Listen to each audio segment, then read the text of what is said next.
សិករគិតសុខភាពជាចម្បង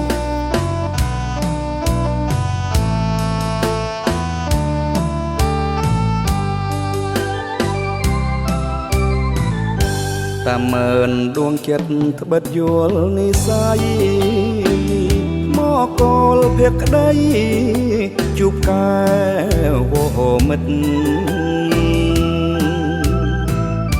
បុប្ផាក៏ក្របទំនៀបដីស្អិតស្រមាយនឹកគិតនឹងសមរស្រីស្រអែមខ្មៅស្ទើអូនដើរម្នាក់ឯងរៀមបងវងវែងភ្លេចផ្លូវភូមិថ្មីសំដីទីរងប្រាប់ផ្លូវកាំងវៃអូនអៀនលេងស្ដីស្រីថ្លៃដាហូនតាស័យក្រសាំងទំពួងអង្គជើង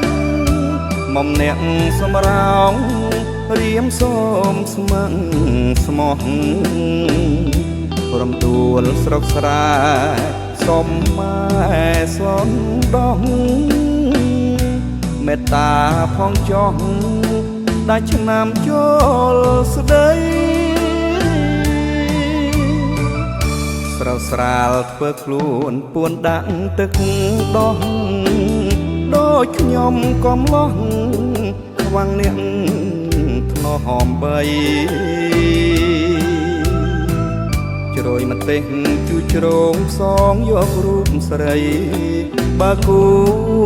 និស័យខ្ញុំថ្វាយភ្លេងកា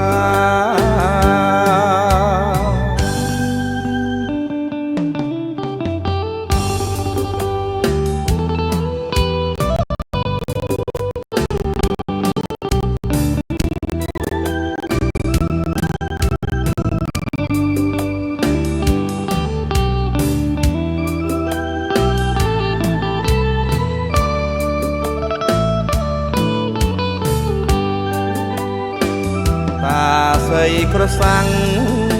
ទំពួងអង្គជើងមុំអ្នកសម្រោងរៀមសូមស្មឹងស្មោះ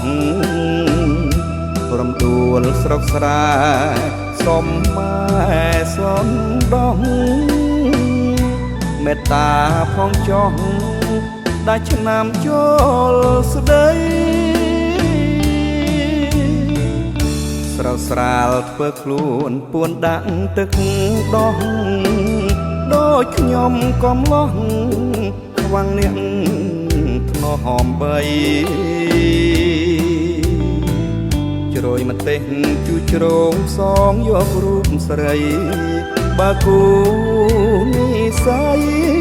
ខ្ញុំថ្វាយភ្លេង